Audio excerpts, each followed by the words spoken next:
They found out that I had hemophilia when I was 2. This is the story of Jonathan Hill, John rolls a death save.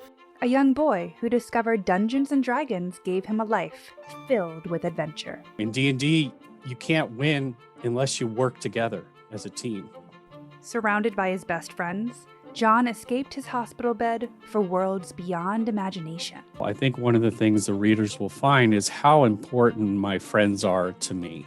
I think you're ready to become a dungeon master. This is Blood of the Paladin podcast. Hi, I'm Katharine Chen-Lerner, and over the course of this podcast, I'm going to guide you through the incredible life of Jonathan Hill. Don't worry, I hadn't heard of him either until a friend of mine sent me his graphic novel. Blood of the Paladin is the true life story of a kid growing up in the 1980s who contracted HIV from his hemophilia medicine. Throughout the course of his life, Jonathan struggled with not only hemophilia and HIV, but also hepatitis C, liver failure, opioid addiction, and all the trauma and exhaustion you can imagine comes along with it. But one thing got him through it all, gave him an escape, and strength to go on and make good decisions. And that is the game, Dungeons & Dragons. See, this podcast isn't just about Jonathan and his journey. It's about all of us. It's about perseverance and about finding your way in life, even when you're lost deep in a dark, weeping forest filled with vicious creatures. It's about facing your fears and standing up for what you believe in. It's about camaraderie and adventure, and of course, Dungeons & Dragons. Jonathan's journey is about choosing life, choosing light over dark, and ultimately learning how to advocate for oneself and for others through sharing your own experiences. Throughout the course of the podcast, we'll be talking to some really fantastic people about how Dungeons & Dragons helped shape their lives and in some cases, saved their lives. We'll also be presenting an audio version of the graphic novel. That's like a movie for your ears. It's going to be a pretty wild ride, and it all starts right here, right now with me and Jonathan. Welcome to the Blood of the Paladin podcast.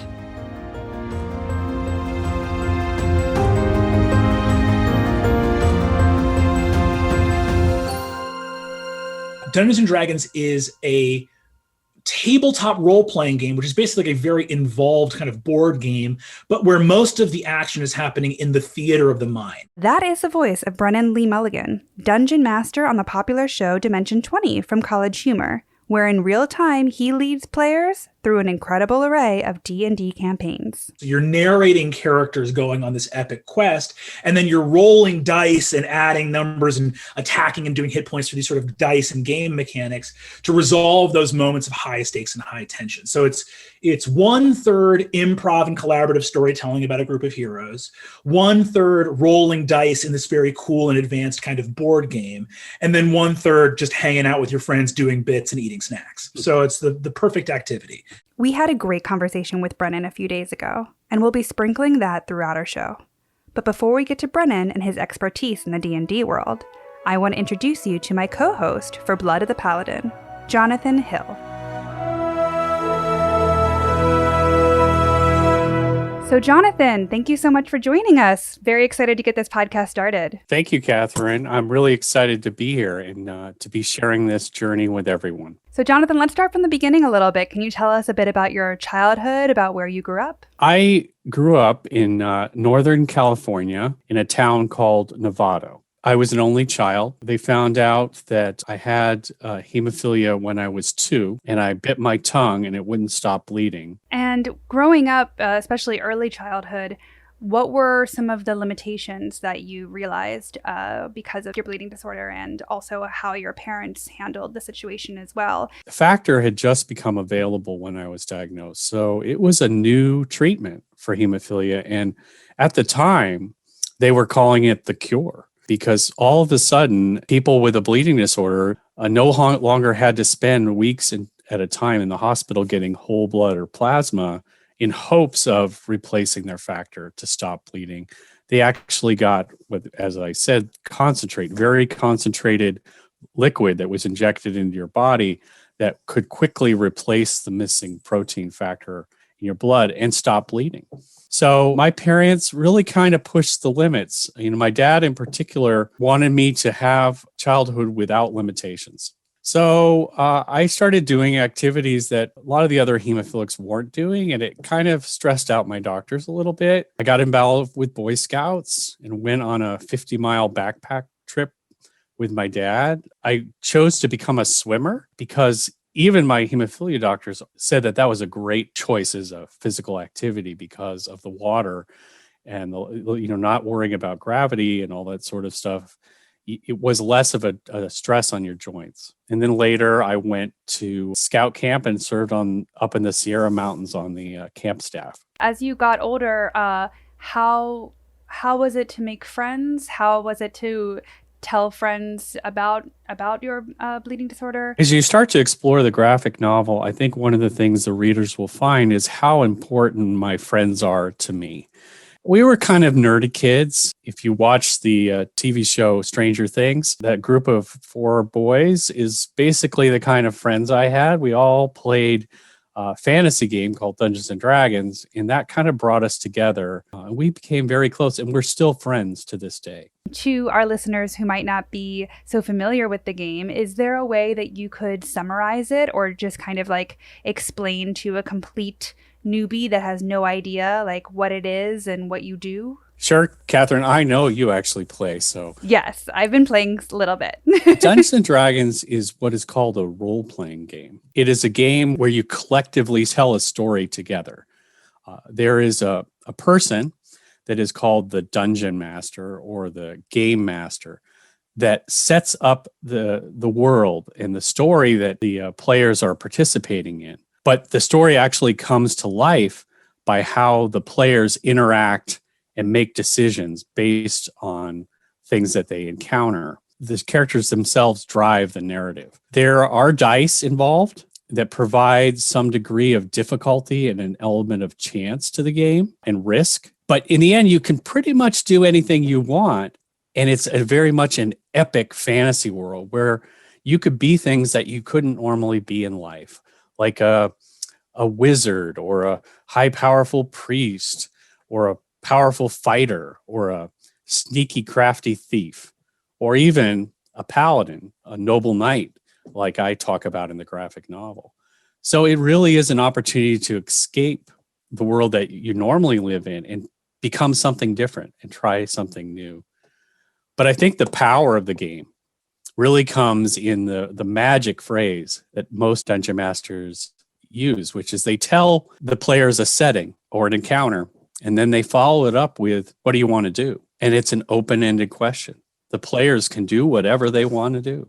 Yeah, it's great that the players have so much power and have autonomy to really make their own campaign, make their own decisions that then the dungeon master has to react with. The story is really driven by those decisions, those actions the players take. And you're absolutely right.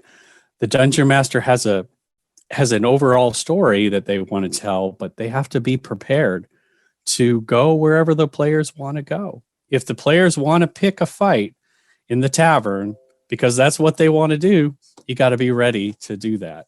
In our conversation with Brennan, he expanded on this idea. Everything is a negotiation, meaning that unlike a video game or a board game or something else where your types of moves are fundamentally limited, the whole purpose of D&D is you're playing with one of your friends who's the dungeon master. You can attempt anything. Doesn't mean it'll work, but truly the sky is the limit in terms of your imagination. And as creative as you want to get, you can tell the exact story of the kind of hero you want to be. And the game will have a mechanic available for you to attempt to do that. Brennan, I think I would build on your comment. I think the idea of the sky's the limit, the way, the ability to try anything and do it together is really critical. As somebody with a severe bleeding disorder, I've faced a lot of unexpected challenges, medical challenges throughout my life. And some of them are really big curveballs. And I can't necessarily see the way through or the way over. But, remembering how I played my character in a game and how he would never give up. He would always fight on. And even if he was beaten down, he would find the strength to get back up again. That really brought me encouragement. and enough courage to push on, to try again, even though it might be discouraging. Sure, it's dice, it's a table, it's a bunch of friends, but it feels real when you're playing it. And, it feels really powerful, and those kinds of experiences. And then also just the fact that I had this circle of friends that we played D&D with for so many years. And those circle of friends, I really trusted them. So I brought them in to my situation, and to have that kind of powerful social network or social support network was so great. And it had a lot to do with our love of D&D. Without laying on the mustard too thick here, every person I know who has played this game has fallen in love with some or every aspect of it. There's just nothing else like it. You're taking several hours aside to be with people you love and say, for the next couple hours, we are going to exult in each other's creativity, honor each other's choices, create something unique. This experience will exist only in this moment and never be recreated again. And it's sort of impossible, I think, to play this game in any meaningful way and not come away with like a deeper understanding and appreciation for your friends that you play it with, who you get these insights into when you are seeing their creativity brought to full bear. And I think also it is so deeply cathartic to explore heroism, sacrifice, struggle, loss, bravery, ethical dilemmas, difficult choices, right? These moments where you get to live out heroic storytelling in the first person rather than consuming it in third person. You are participating as an active member of a heroic storyline. If I were to sit here and recount all of the lessons I had learned at the table with my friends, this podcast would have no finishing date on it. It could be interminable. I do believe that playing this kind of game can help with storytelling, structure, working as a team, communicating your ideas, public speaking. It is unethical in most situations to provide full adult agency to children, right? A child can't be like, hey, you know what? I'm moving. I'm going to head to Boston and just see what the scene is like there. And that person's a 10-year-old. You can't be like, hey, man, do you? You got to be like, in fact, no, you are legally not allowed to be outside of my care and jurisdiction. But then people get to be 18 years old and have lived in most cases, especially if they're going through the sort of American educational system, they have gone through these series of extremely regimented milestones with very little chance for agency other than kind of the little multiple choice extracurriculars or little things out, like things are very laid out for you. And then they go off to college or just jump out into the adult world and are amazed when they're like, hey, you're 18, full agency. There you go. You've had no practice, because it would have been wrong for us to let you make big life decisions. Now, go into hundreds of thousands of dollars of student loan debt, make as many big decisions as you want to make. There's this weird jump off. And I think that to those that care for children, I think look, I could sell you on the creativity. I could sell you on the leadership skills. I could sell you on the hell, I could sell you on just the arithmetic practice. I'm better at simple math than I would have been in any other world where I wasn't playing D&D a lot. Keeping track of those hit points will keep that little math brain sharp. But I think the main thing that D&D does is provide a fictional sandbox in which people can practice high stakes choice making and agency in a circumstance where the consequences are always purely fictional. Speaking of agency, Jonathan, I know that a lot of what the graphic novel speaks about is finding your voice as an advocate, and especially learning to advocate for yourself. When did you first realize that you needed to do that and that you could do that? I went to the very first Camp Hematoma camp in 1978 in Northern California, and I met two of my lifelong friends in the bleeding disorders, Bobby and Billy, and I've known them for years. But I also I met older hemophilics like Val Bias, who at that time was a camp counselor, but ultimately the camp director, who would talk to us young teenagers about what it means to live with hemophilia and learn to manage it and to learn to advocate for yourself. So that's kind of my first exposure to advocacy, was to realize, okay, wait a minute, it's my job to tell the doctor that I'm hurting, because they don't know. They can't tell by looking at me. But as I got older, I also was exposed to the HIV virus in the 1980s. Unfortunately, so many of the bleeding disorders community members were exposed through the contamination crisis. And, I was 14 or 15 at the time, I was told. And just about that time, a young man named Ryan White, who was 2 years younger than me and had a bleeding disorder, who lived in Indiana, unfortunately, his story got out there in the public. People got scared because nobody knew what this virus was. And here was this young man and his family that the community wouldn't let him go to school. It was really scary, and I could really identify, because that could be me.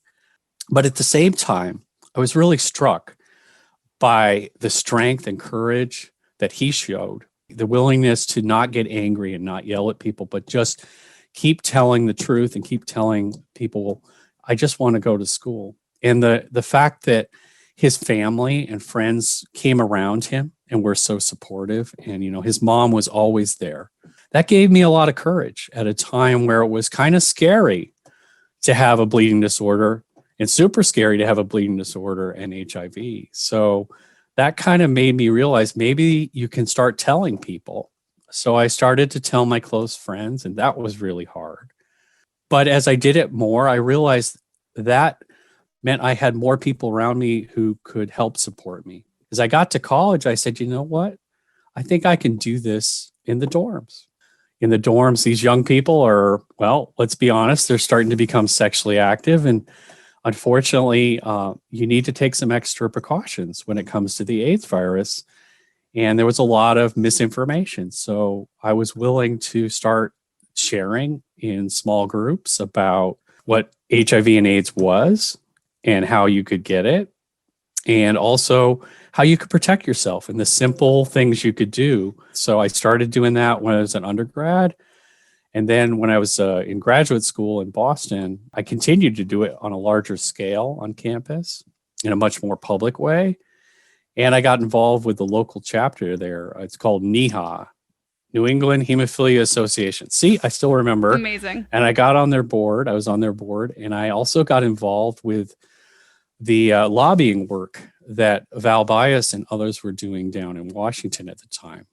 Just to bring it back to D&D a bit, we're all realizing how important creative outlets are, especially right now. People are having a lot of trouble with depression and anxiety, and also the feeling of identity, the feeling of loneliness. And I think the idea of trying out a game is a little bit different and might be really exciting for some people, instead of doing something that is more isolated. There's been some incredible, beautiful storytelling moments in the past couple of years within the public sphere of D&D and actual play, of seeing people that don't often get to see themselves represented in heroic storytelling represented, whether that be a heightened diversity in terms of race or ethnicity or sexual orientation throughout these stories that whose progenitors maybe did not reflect those identities very well, to questions of accessibility within the game. There's an awesome miniature of the combat wheelchair that came out on Twitter a while ago, which is so rad, to provide a kind of heroic model for what a D&D adventurer that is a wheelchair user would look like in a sort of fantastical realm, and combat mechanics for that to be able to work. So I think that what this game is really great about doing is by encouraging people to get together with their communities, virtually or in person, removing the kind of stamp of approval that comes from the concept of publishing. There's something very cool and funky and DIY about actually, we will not be buying a story. We will be making it ourselves with our friends. And to that end, we're going to see it exactly reflect our values, and we're going to advocate for ourselves. We're going to advocate for our experiences. We're going to advocate for our heroes to look like us and have the experiences that we have had. I think that just like every form of media has steps yet to make, I think that D&D and in fact almost all large published tabletop RPGs have more steps to make themselves more inclusive and as inclusive as they can possibly be. But there is something I think inherently cool and affirmative about storytelling as owned by a group of people to reflect that group's values. And that I think is a huge boon in terms of advocacy and a way for people to take the reins of storytelling into their own hand and make the heroes exactly the kind of heroes that they would most need in a story that they were consuming. I think we're all realizing how important creative outlets are, especially right now with COVID and quarantine. And I think people are having a lot of trouble with depression and anxiety and also the feeling of identity, the feeling of loneliness. And I think the idea of trying out a game is a little bit different and might be really exciting for some people, instead of doing something that is more isolated, like I'm going to learn a brand new language today, or I'm going to learn how to play the guitar or to knit, instead to say, hey, I'm going to maybe do more of a social thing, of a social game. I know in a couple episodes, we're going to have some of my close friends on that we all love to play D&D together. We have for, 35 years, 40 years, a long time we've been playing these games. We live all over the country now, so we can't get together so much. And when I was sick, especially we couldn't. But we discovered there were becoming opportunities online to meet socially and play a game. I think D&D by its very nature is a social game.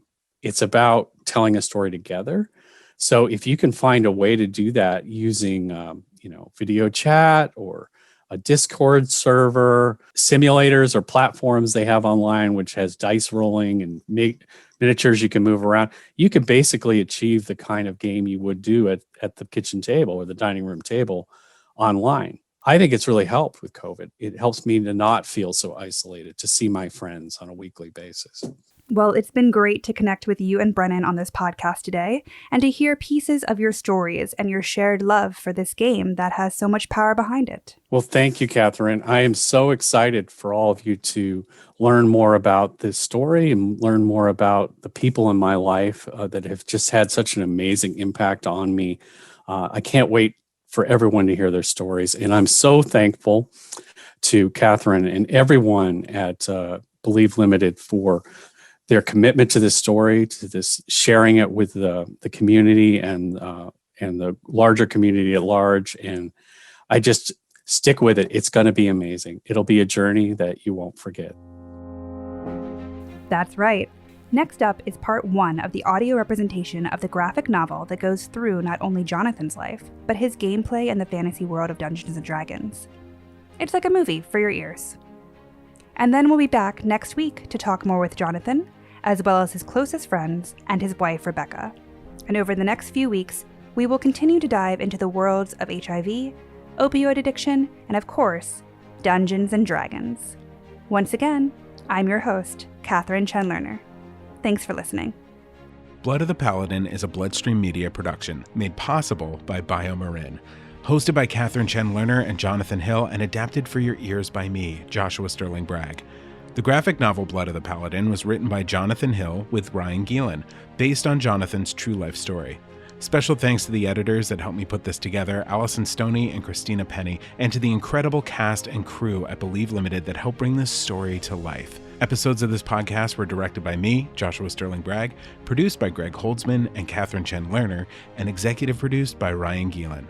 If you want to hear more podcasts like this one, check out bloodstreammedia.com, where you can find podcasts about bleeding disorders, gene therapy, community stories, menstruation, pain and how we deal with it, and so much more. That's bloodstreammedia.com.